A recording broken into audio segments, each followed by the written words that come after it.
नमस्कार दोस्तों, स्वागत है आप सभी का आज की क्लास में। आज हमारी 11th क्लास है रिगार्डिंग आवर एचपीटेट प्रिपरेशन सीरीज, जिसमें हमने अपना फ्री क्रैश कोर्स चलाया हुआ है यूट्यूब के लिए, जहां पर मैं आपको करवा रही हूं CDP and biology section. Okay, तो आज हमारी 11th क्लास है जिसमें हम बायोलॉजी के 30 क्वेश्चंस जो हैं वो देखने वाले हैं। और एट द एंड आपको क्या करना है, क्लास की पीडीएफ चाहिए तो हमारा व्हाट्सएप ग्रुप ज्वाइन कर लो और हमारा टेलीग्राम ग्रुप भी ज्वाइन कर सकते हैं, वहां पर आपको इसकी पीडीएफ नेक्स्ट डे मिल जाएगी। चलिए पहला क्वेश्चन देखेंगे हमारा जो है, non essential parts of a flower. एक हमारे पास फूल है, उसके नॉन एसेंशियल पार्ट्स कौन कौन से होंगे? Androecium, gynoecium, sepals, carpels, sepals, petals, sepals या फिर गाइनोशियम। देखो, एसेंशियल और नॉन एसेंशियल पार्ट्स क्या होते हैं। एसेंशियल पार्ट्स वैसे पार्ट्स होंगे जो रिप्रोडक्शन में हेल्प करते हैं। और रिप्रोडक्शन में कौन से पार्ट्स हेल्प करते हैं? जो बनाते हैं गैमीट्स। जैसे हमारे पास है एंड्रोशियम और गाइनोशियम। ठीक है, एंड्रोशियम में जो मेल रिप्रोडक्टिव पार्ट्स हैं वो आएंगे, और गाइनोशियम में आएंगे जो फीमेल रिप्रोडक्टिव पार्ट्स हैं वो। तो एसेंशियल पार्ट्स हो गए एंड्रोशियम और गाइनोशियम। तो नॉन एसेंशियल पार्ट्स कौन से हो गए? सेपल्स और पेटल्स। ठीक है, सेपल्स जो हैं वो प्लांट को प्रोटेक्ट करने का काम करते हैं, और पेटल्स जो हैं उनका क्या काम है? वो पॉलिनेटर्स को अट्रैक्ट करने का काम करते हैं, क्योंकि आपको पता है जो पंखुड़ी हैं वो कलरफुल होती हैं, और ये इसलिए ही कलरफुल होती हैं ताकि पॉलिनेटर्स जो हैं वो प्लांट पर विजिट कर सकें, और फिर रिप्रोडक्शन जो है, पॉलिनेशन जो है वो हो सके। ठीक है, तो नॉन एसेंशियल पार्ट समझ लिए, सेपल्स और पेटल्स, और एसेंशियल भी समझ लिए हमने। चलिए जी, geocarpic fruits are formed in. Geocarpic fruits कैसे फ्रूट्स होंगे? ऐसे फ्रूट्स होंगे जो मैच्योर होते हैं अंडरग्राउंड, जमीन के नीचे मैच्योर होते हैं, उनको बोलते हैं हम, क्या बोलते हैं? Geocarpic fruits. Onion, carrot, ground nut, watermelon. Okay, तो जो ग्राउंड नट है, इसके फ्रूट्स जो होते हैं उनको हम बोलते हैं जियोकार्पिक फ्रूट्स। अब इनके जो फ्लावर्स हैं वो तो ग्राउंड के ऊपर ही होते हैं। अगर आपने ग्राउंड नट देखा होगा, अभी यहाँ पे मैं पिक्चर अटैच कर दूंगी। ग्राउंड नट के फ्लावर जो होंगे वो तो ग्राउंड के ऊपर ही होते हैं, बट फर्टिलाइजेशन के बाद जो उनके स्टॉक्स हैं वो नीचे बेंड कर जाती हैं, और फिर जो फ्रूट है वो ग्रो होता है सॉइल में ही। ठीक है, इसलिए इसके फ्रूट्स को बोला जाता है geocarpic fruits. Option C. Transpiration is regulated by the movement of. Transpiration जो है किसकी मूवमेंट से रेगुलेट होगी? Parenchyma cells, guard cells, epithelial cells, और नन ऑफ द अबव। अब जो गार्ड सेल्स हैं वो इसमें मेन इंपॉर्टेंट रोल प्ले करते हैं। जैसे बीच में स्टोमेटा है, अब यहाँ पर होते हैं गार्ड सेल्स। ठीक है, ये क्या है? दीज आर द, ये है स्टोमेटा, स्टोमेटल पोर, ये हैं गार्ड सेल्स। आपको पता है मोनोकोट्स में डंबल शेप होते हैं, और किडनी शेप होते हैं आपके डाइकोट्स में जो गार्ड सेल्स होते हैं। अब ये जो गार्ड सेल्स हैं, गार्ड सेल की मूवमेंट देख लेते हैं। गार्ड सेल जब स्वेल होंगे, जब गार्ड सेल्स क्या होंगे? स्वेल होंगे, तो स्टोमेटा ओपन होंगे। ठीक है, और जब ये श्रिंक करेंगे तो स्टोमेटा बंद हो जाएंगे। ठीक है, जिस वजह से क्या होगा? पानी का जो लॉस है, यानी कि जो ट्रांसपीरेशन है वो कंट्रोल होती है इनकी स्वेलिंग से, और इनकी श्रिंक होने की वजह से ही स्टोमेटा ओपन और क्लोज होते हैं। तो गार्ड सेल जो है यही इंपॉर्टेंट रोल इसमें प्ले करते हैं। अगला क्वेश्चन है हमारा, an example of underground edible stem. बहुत ही इजी क्वेश्चन है, हर बच्चे को आता है। Underground edible stem. देखो, मैंने आपको बताया था कि जो स्टेम है उसके फीचर्स क्या होते हैं। आप कैसे बताओगे कि ये स्टेम है? क्योंकि उसमें होती हैं नोड्स एंड इंटरनोड्स, है ना। पोटैटो है, ग्राउंडनट है, स्वीट पोटैटो है, कैरेट है। तो कैरेट हमको पता है रूट है, स्वीट पोटैटो भी स्टेम नहीं है, ग्राउंडनट भी स्टेम नहीं है। पोटैटो जो है हमारा, ये अंडरग्राउंड एडिबल स्टेम है।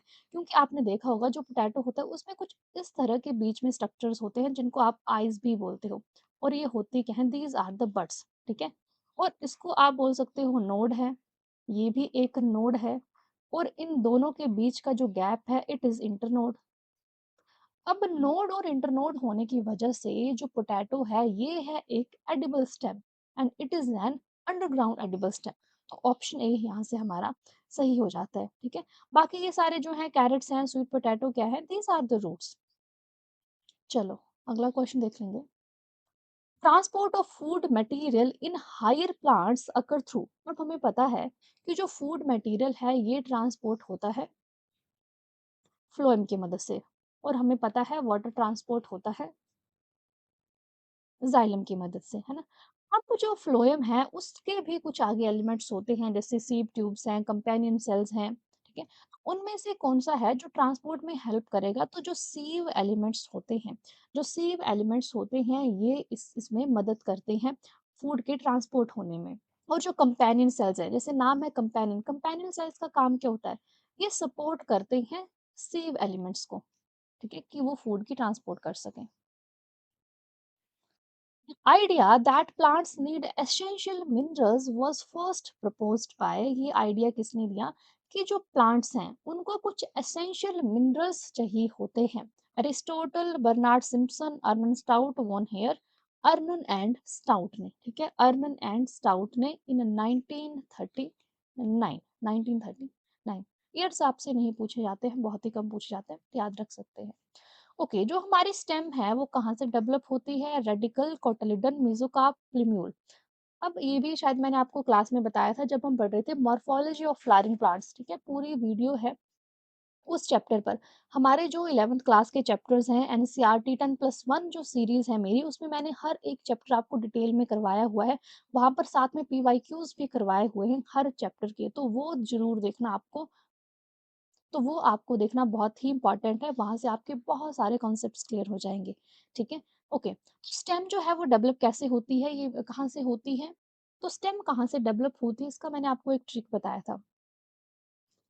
आर से रूट, आर से रेडिकल, ठीक है। फिर दूसरा ऑपोजिट रख लो, शूट कहाँ से हो जाएगी, प्लीम्यूल से। आर से रूट, आर से रेडिकल, ठीक है। तो रूट जो है वो डेवलप होती है रेडिकल से, शूट डेवलप होती है प्लीम्यूल से।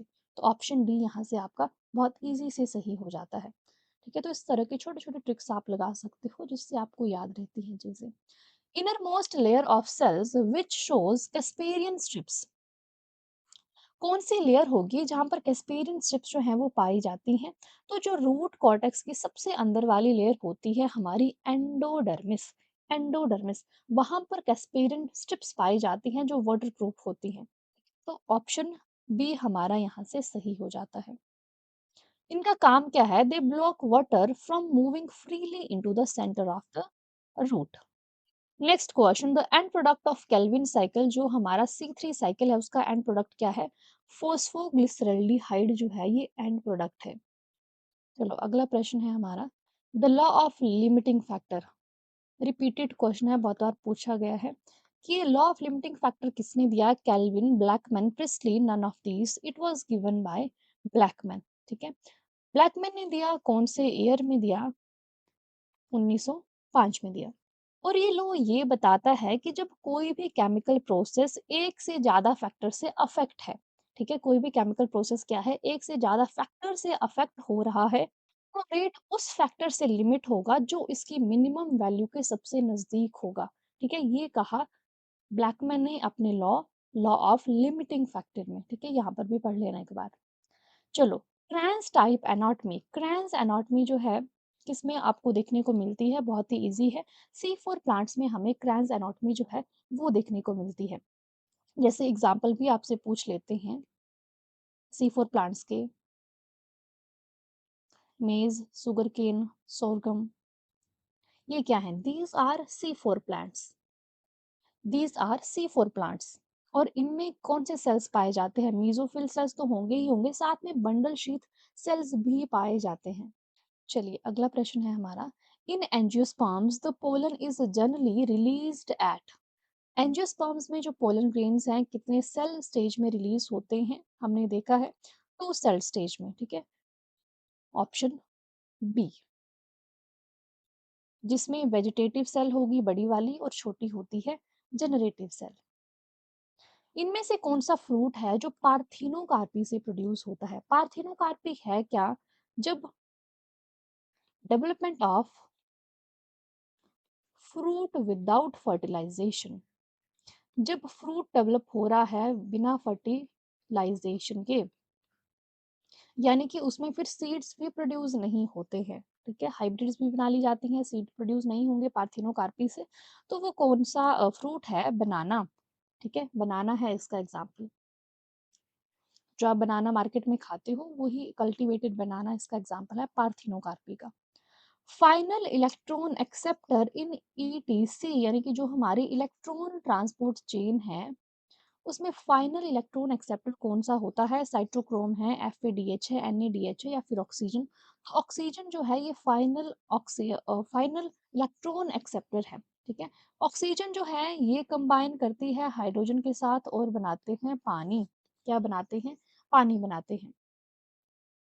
चलिए next question. The male reproductive parts of flowers the stamen are collectively known as. जो मेल रिप्रोडक्टिव पार्ट होता है फ्लावर के, यानी कि जो स्टेमन्स होती हैं उनको हम क्या बोलते हैं? एंड्रोशियम, फिलामेंट, एंथर या फिर गाइनोशियम, ठीक है। तो मैंने अभी पीछे भी बता दिया आपको, जो मेल रिप्रोडक्टिव पार्ट्स होते हैं फ्लावर के उनको हम एंड्रोशियम बोलते हैं, ओके। जबकि जो फीमेल रिप्रोडक्टिव पार्ट्स होते हैं उनको बोला जाता है gynoecium. The basic unit of classification and taxonomic rankings. Basic unit क्या है क्लासिफिकेशन की? जो सबसे नीचे आती है हायरार्की में। स्पीशीज सबसे नीचे है ना। आप देखते हैं जब किसी भी ऑर्गेनिज्म की क्लासिफिकेशन तो स्पीशीज जो है वो सबसे नीचे आती है और यही बेसिक यूनिट है। Least porous soil among the following is. अब कौन सी सॉइल ऐसी है जिसमें पोर्स जो है वो बिल्कुल छोटे छोटे साइज के होते हैं? Peat soil, loam soil, clay soil या फिर इनमें से कोई भी नहीं। तो देखो जो क्ले सॉइल होती है वो बिल्कुल पार्टिकल्स उसमें नजदीक नजदीक होते हैं, बिल्कुल टाइटली पैक होती है और इनमें जो स्पेस है यानी कि जो पोर्स हैं वो बहुत ही कम होते हैं, जिस वजह से इनकी वाटर होल्डिंग कैपेसिटी जो है वो सबसे ज्यादा होती है। अब पोर्स कम है तो पानी जो है वो ड्रेन कम होगा और इनकी जो वाटर होल्डिंग कैपेसिटी है वो ज्यादा हो जाती है। क्लियर होगी बात? तो ऑप्शन सी जो क्लेई सॉइल है यहाँ से सही हो जाती है हमारी। Lichens are good bio indicators of. Last class में भी हमने देखा था कि जो लाइकन्स हैं वैसी जगह पर ग्रो करेंगे जहाँ पर पॉल्यूशन बहुत कम होता है, specially air pollution. Air pollution में भी जो सल्फर डाइऑक्साइड पॉल्यूशन है उसको टॉलरेट नहीं कर पाते हैं जो लाइकन्स हैं। तो यहाँ पर हमारे पास एयर पोल्यूशन के साथ वाटर भी दिया है तो ऑप्शन सी यहाँ पर सही है हमारा। और लाइकन जो है एक नेचुरल पॉल्यूशन इंडिकेटर है। ब्लू ग्रीन एल्गी जो हैं वो किससे बिलोंग करेंगे? प्रोटिस्टा, प्रोकैरियोट्स, फंगी या फिर ब्रायोफाइट्स?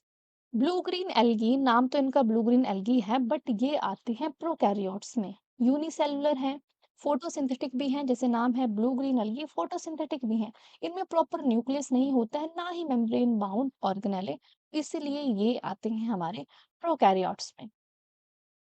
चलो जी।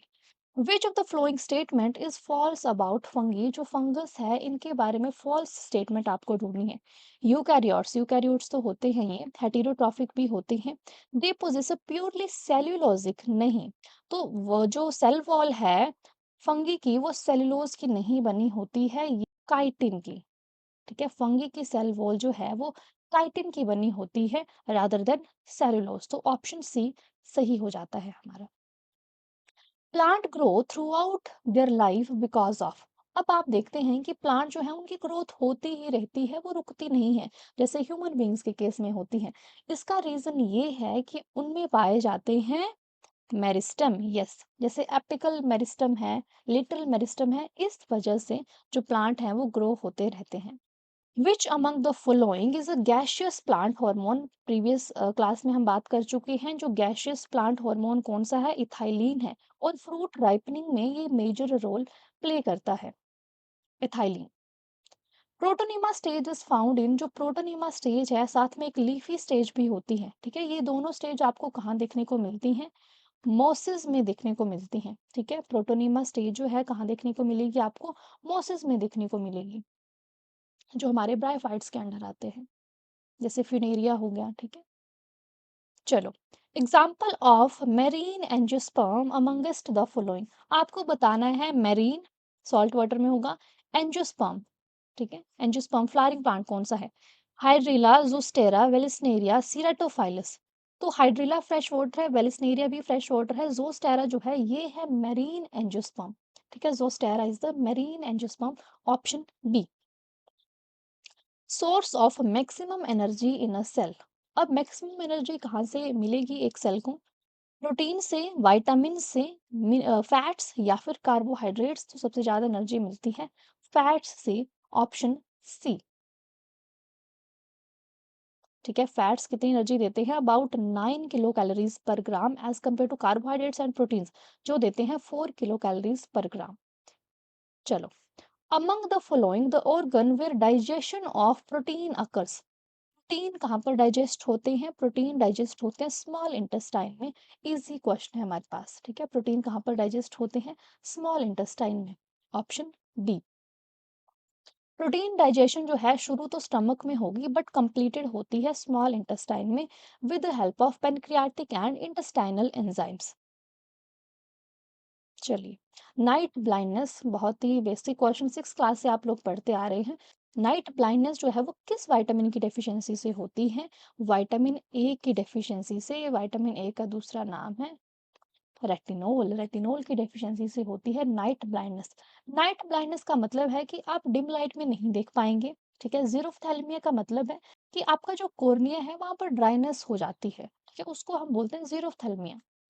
ऑप्शन डी सही हो गया यहाँ से हमारा। ह्यूमंस में कितनी लोब्स होती हैं लेफ्ट लंग में? तो जो लेफ्ट वाली लंग्स होती हैं हमारी, वहां पर होती हैं सिर्फ 2 लोब्स, सुपीरियर और इंफीरियर लोब्स। ठीक है, जबकि जो हमारा राइट वाला लंग्स होते हैं, राइट वाले लंग्स में होती हैं 3 लोब्स। ठीक है, अब लेफ्ट वाले में 2 लोब्स इसलिए होती हैं कि वहां पर जो तीसरी लोब है उसका स्पेस हार्ट जो है वो ले लेता है, इस वजह से इसमें 2 ही लोब्स होती हैं। Okay, the normal diastolic blood pressure in a normal healthy adult man is. अब 2 तरह के ब्लड प्रेशर्स होते हैं, डायस्टोलिक और सिस्टोलिक। ठीक है, तो जो डायस्टोलिक ब्लड प्रेशर होता है वो होता है 80 mm ऑफ Hg, डायस्टोलिक 80। और जो सिस्टोलिक होता है वो होता है 120 mm of Hg। Dash produces urea as excretory product in human body. तो ये भी रिपीटेड क्वेश्चन है, लास्ट क्लास में हमने देखा था कि यूरिया जो है वो कहाँ से प्रोड्यूस होता है। आप लोग किडनी और लिवर में कंफ्यूज हो जाते हैं, तो किडनी नहीं है, किडनी तो एक्सक्रीट करने का काम करती है। जो प्रोडक्शन है वो होती है लिवर में, साइकिल की हेल्प से। ठीक है, लास्ट क्लास में हमने बताया था कि कौन सा साइकिल है जिस वजह से यूरिया जो है वो प्रोड्यूस होता है लिवर में। ये आप लोग मुझे इसका आंसर कमेंट बॉक्स में कमेंट करके बताएंगे उस साइकिल का नाम। ठीक है, जो लिवर में चलता है जिससे यूरिया प्रोड्यूस होता है। चलिए, आज की क्लास में इतना ही, मिलेंगे नेक्स्ट क्लास में। वीडियोस अगर आपको इन्फॉर्मेटिव लग रही हैं तो आप चैनल्स को सब्सक्राइब कर सकते हैं और अपने फ्रेंड्स के साथ भी जरूर शेयर कर देना। Thank you so much for watching, मिलते हैं नेक्स्ट क्लास में। Bye bye, take care.